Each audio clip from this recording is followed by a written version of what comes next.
26 ফেব্ৰুৱাৰী বুধবাৰ মহাশিৱৰাত্ৰি। বুধবাৰটো ভগৱান গণেশৰ নামত সমৰ্পিত হয়। সেয়েহে মহাশিৱৰাত্ৰি বুধবাৰৰ দিনা হোৱা বাবে ভগৱান শিৱ আৰু ভগৱান গণেশৰ কৃপাত 5টা ৰাশিৰ জীৱনলৈ আহিব বহুত আশাৰ বতৰা। এই দিনটোৰ পৰাই 5টা ৰাশিৰ ব্যক্তিৰ জীৱনলৈ আহিব অপাৰ ধন সম্পত্তি। মহাদেৱ আৰু ভগৱান গণেশৰ কৃপাত যিকোনো ক্ষেত্ৰতে সফলতা প্ৰাপ্তি কৰিব পাৰিব। ভগৱান শিৱৰ যিজন ব্যক্তিৰ ওপৰত কৃপা দৃষ্টি থাকে সেই ব্যক্তিয়ে সকলো দিশতে সফলতা অৰ্জন কৰে। এই মহাশিৱৰাত্ৰিৰ দিনটোৰ পৰাই এই 5টা ৰাশিৰ ব্যক্তিসকলে ব্যৱসায়িক ক্ষেত্ৰত এটা ভাল উপাৰ্জন কৰিব পাৰিব। ব্যৱসায়ৰ ক্ষেত্ৰত থকা শত্ৰুবোৰ নাশ হ'ব আৰু ব্যৱসায়ত যথেষ্ট পৰিমাণে উন্নতি কৰিব পাৰিব। ভগৱান শিৱৰ আশীৰ্বাদত ভাগ্যৰ চক্ৰ পৰিৱৰ্তন হ'ব।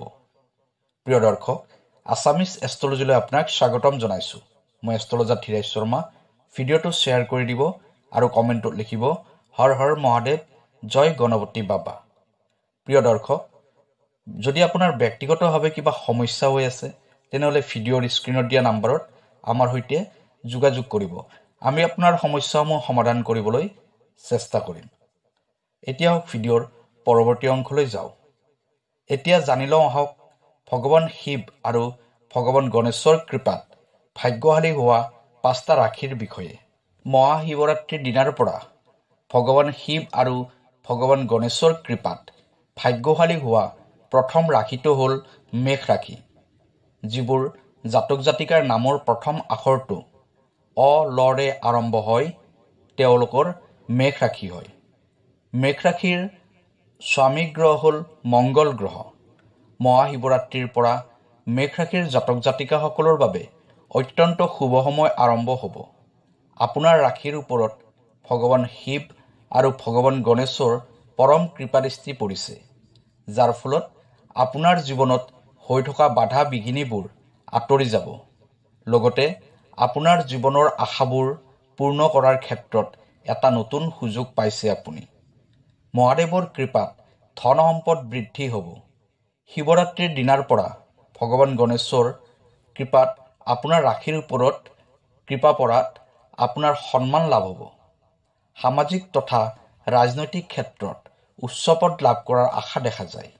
এই দিনটোৰ পৰাই আপোনাৰ আৰ্থিক ক্ষেত্ৰত বহুত পৰিৱৰ্তন হোৱা দেখা যাব। ব্যৱসায়ত উন্নতিৰ পূৰ্ণ সুযোগ লাভ কৰিব। কৰ্মক্ষেত্ৰত আপোনাৰ যিবোৰ বাধা বিঘিনি হৈ আছিল মহাশিৱৰাত্ৰিৰ দিনাৰ পৰা সেই বাধাসমূহৰ অন্ত পৰিব। চাকৰি প্ৰাৰ্থীসকলে চাকৰি পোৱাৰ পূৰ্ণ সম্ভাৱনা দেখা যায়। নিবনুৱাসকলে সংস্থাপন পোৱাৰ প্ৰবল যোগ দেখা যায়। চাকৰিত পদোন্নতি হৈ উচ্চ পদ লাভ কৰাৰ যোগ আছে আপোনাৰ। ভগৱান গণেশৰ কৃপাত বুদ্ধিৰ বিকাশ হ'ব, জ্ঞান বৃদ্ধি হ'ব। বহুত দিনৰ পৰা চেষ্টা কৰি থকা কামটোত এতিয়া সফল হ'ব পাৰিব আপুনি। লগতে বন্ধু বান্ধৱৰ মাজতো জনপ্ৰিয়তা বৃদ্ধি হ'ব। পাৰিবাৰিক ক্ষেত্ৰতো সুখ শান্তি থাকিব। সন্তানৰ শুভ দেখা যায়। বিদ্যাৰ ক্ষেত্ৰত শুভ ফলাফল লাভ কৰিব পাৰিব। বিদ্যাৰ্থীসকলৰ আশা পূৰ্ণ হ'ব। প্ৰেমৰ ক্ষেত্ৰতো শুভ পৰিণাম লাভ কৰিব পাৰিব। ভগৱান শিৱৰ কৃপাত স্বাস্থ্যৰ ক্ষেত্ৰত হৈ থকা সমস্যাবোৰ দূৰ হ'ব। স্বাস্থ্যৰ ক্ষেত্ৰত উন্নতি দেখা যায়। আপুনি যিকোনো ক্ষেত্ৰতে সফলতা অৰ্জন কৰিব পাৰিব মহাশিৱৰাত্ৰিৰ দিনটোৰ পৰা। মহাশিৱৰাত্ৰিৰ দিনাৰ পৰা ভগৱান শিৱ আৰু ভগৱান গণেশৰ কৃপাত ভাগ্যশালী হোৱা দ্বিতীয় ৰাশিটো হ'ল কৰ্কট ৰাশি। যিবোৰ জাতক জাতিকাৰ নামৰ প্ৰথম আখৰটো হ আৰু মূৰ্ধন্য দৰে আৰম্ভ হয় তেওঁলোকৰ কৰ্কট ৰাশি হয়। কৰ্কট ৰাশিৰ স্বামী গ্ৰহ হ'ল চন্দ্ৰ গ্ৰহ। মহাশিৱৰাত্ৰিৰ দিনটোৰ পৰা ভগৱান শিৱ আৰু ভগৱান গণেশৰ পৰম কৃপা আপোনাৰ ৰাশিৰ ওপৰত পৰিছে। যিকোনো ক্ষেত্ৰতে আপোনাৰ উন্নতি হ'ব।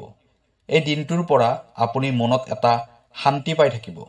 আপোনাৰ মনৰ চঞ্চলতা দূৰ হৈ যিকোনো ক্ষেত্ৰতে ভালদৰে কাম কাজ কৰিব পাৰিব।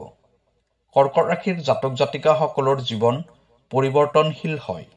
কৰ্কট ৰাশিৰ জাতক জাতিকাসকলে যথেষ্ট পৰিমাণে পৰিশ্ৰম কৰিব পাৰে। নিজৰ কৰ্মদক্ষতাৰ বাবে সকলোতে সন্মান লাভ কৰে এই ৰাশিৰ জাতক জাতিকাসকলে। এই ৰাশিৰ জাতক জাতিকাসকলৰ শত্ৰুৰ সংখ্যা বহুত বেছি হয়, ফলত ভাল কাম কৰিলেও বেয়া নামেই পায়।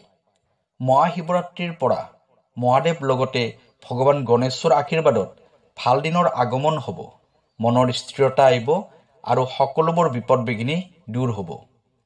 আগতে যিবোৰ কাম কৰিম বুলি পেলাই থৈ দিছিল সেইসমূহ কাম পুনৰ আৰম্ভ কৰিবলৈ উৎসাহ পাব। কৰ্কট ৰাশিৰ জাতক জাতিকাসকলৰ ব্যৱসায়ৰ প্ৰতি এক বিশেষ আকৰ্ষণ আছে। ব্যৱসায় কৰি এওঁলোকে ভাল পায়। মহাশিৱৰাত্ৰিৰ দিনাৰ পৰা ভগৱান গণেশৰ কৃপাত ব্যৱসায় বাণিজ্যত অধিক উন্নতি কৰিব পাৰিব। পাৰিবাৰিক দিশত সুখ শান্তি আহিব।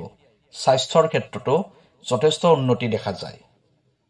মহাশিৱৰাত্ৰিৰ দিনাৰ পৰা ভগৱান শিৱ আৰু ভগৱান গণেশৰ কৃপাত ভাগ্যশালী হোৱা তৃতীয় ভাগ্যশালী ৰাশিটো হ'ল সিংহ ৰাশি। যিবোৰ জাতক জাতিকাৰ নামৰ প্ৰথম আখৰটো ম আৰু মদিনাত্তৰে আৰম্ভ হয় তেওঁলোকৰ সিংহ ৰাশি হয়। সিংহ ৰাশিৰ স্বামী গ্ৰহ হ'ল ৰবি গ্ৰহ। মহাশিৱৰাত্ৰিৰ পৰা আপোনাৰ ৰাশিলৈ সৌভাগ্য নামি আহিছে। এই বিশেষ দিনটোৰ পৰা ভগৱান গণেশৰ কৃপাত বুদ্ধি আৰু জ্ঞানৰ বিকাশ হ'ব আপোনাৰ। বিদ্যাৰ্থীসকলৰ বাবে এই মহাশিৱৰাত্ৰিৰ দিনটোৰ পৰা এক বিশেষ পৰিৱৰ্তন হোৱা দেখিবলৈ পোৱা যাব। যিকোনো পৰীক্ষাতে এটা ভাল ফল দেখুৱাব পাৰিব। সমাজত নিজৰ প্ৰতিভা প্ৰদৰ্শন কৰি সুনাম কঢ়িয়াই আনিব পাৰিব।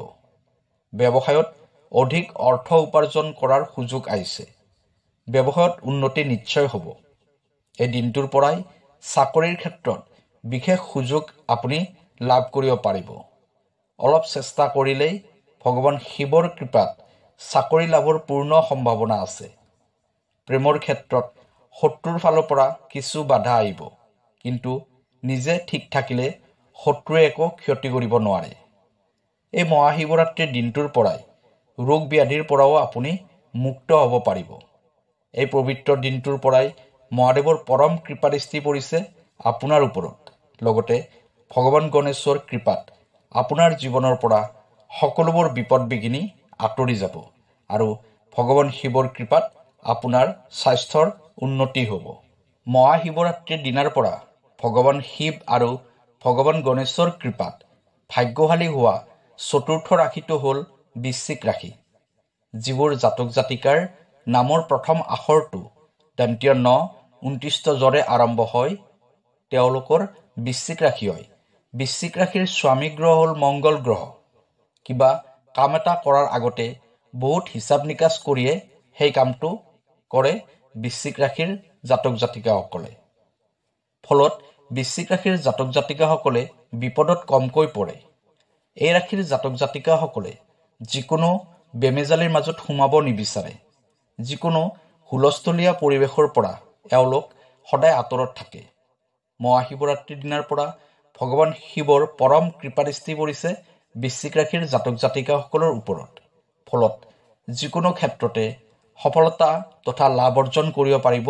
এই দিনটোৰ পৰা এওঁলোকে হঠাতে যিকোনো সম্পত্তি লাভ কৰিব পাৰে। যিবোৰ কামৰ কথা আপুনি আগতে ভাবি আছিল সেই কামবোৰত সফলতা অহাৰ সম্ভাৱনা দেখা গৈছে। আগতে শত্ৰুৰ পৰা যিবোৰ অশান্তি আপুনি পাই আছিল এই দিনটোৰ পৰা সেই অশান্তিবোৰ আৰু নাপায়। ভগৱান গণেশৰ কৃপাত বিপদমুক্ত হ'ব পাৰিব আপুনি। ব্যৱসায়ত অধিক পৰিমাণে উন্নতি কৰিব পাৰিব। লগতে চাকৰিত পদোন্নতিৰ সুযোগ আহিব। কৰ্মক্ষেত্ৰৰ বাবে আপুনি ঘৰৰ পৰা দূৰত থাকিব লগা হ'ব পাৰে। আৰ্থিক ক্ষেত্ৰত আপুনি মজবুত হ'ব পাৰিব। ৰোগ ব্যাধিৰ পৰা মুক্ত হ'ব পাৰিব। মহাশিৱৰাত্ৰিৰ দিনাৰ পৰা ভগৱান শিৱ আৰু ভগৱান গণেশৰ কৃপাত ভাগ্যশালী হোৱা পঞ্চম ৰাশিটো হ'ল মকৰ ৰাশি। যিবোৰ জাতক জাতিকাৰ নামৰ প্ৰথম আখৰটো বৰ্গীয় জ আৰু খৰে আৰম্ভ হয় তেওঁলোকৰ মকৰ ৰাশি হয়। মকৰ ৰাশিৰ স্বামী গ্ৰহ হ'ল শনি গ্ৰহ। মহাশিৱৰাত্ৰিৰ পৰা মকৰ ৰাশিৰ জাতক জাতিকাসকলৰ জীৱনলৈ অতি ভাল দিনৰ আগমন হ'ব। সকলো ক্ষেত্ৰতে আপোনাৰ উন্নতি হোৱা দেখা যায়। মহাশিৱৰাত্ৰিৰ দিনটোৰ পৰা আপোনাৰ জীৱনৰ পৰা শত্ৰু আঁতৰি যাব। শত্ৰুৰ বাধাৰ বাবে যিবোৰ কাম আপোনাৰ আধৰুৱা হৈ আছিল সেই কামসমূহ আপোনাৰ এতিয়া সম্পূৰ্ণ হ'ব। ভগৱান শিৱ আৰু ভগৱান গণেশৰ আশীৰ্বাদত ব্যৱসায়ত উন্নতি হ'ব। ব্যৱসায় সম্প্ৰসাৰণ কৰিব পাৰিব। আৰ্থিকভাৱে আপুনি মজবুত হ'ব পাৰিব। ভূমি বাহন আদি ক্ৰয় কৰিব পাৰিব। যিবোৰ জাতক জাতিকাই চাকৰিৰ বাবে চেষ্টা কৰি আছিল তেওঁলোকৰ চাকৰি প্ৰাপ্তিৰ যোগ দেখা যায় এই দিনটোৰ পৰা। আপোনাৰ আপোন মানুহে আপোনাৰ শত্ৰু হয়। শিক্ষাৰ ক্ষেত্ৰত ভাল ফল দেখুৱাব পাৰিব। প্ৰিয় দৰ্শক, এই 5টা ৰাশিৰ জাতক জাতিকাসকলৰ মহাশিৱৰাত্ৰিৰ দিনাৰ পৰা ভাগ্যৰ দুৱাৰ মুকলি হ'ব। ভিডিঅ'টো কেনেকুৱা লাগিলে জনাব। কাইলৈ আকৌ লগ পাম অন্য এটা ভিডিঅ'ত। তেতিয়ালৈ ধন্যবাদ।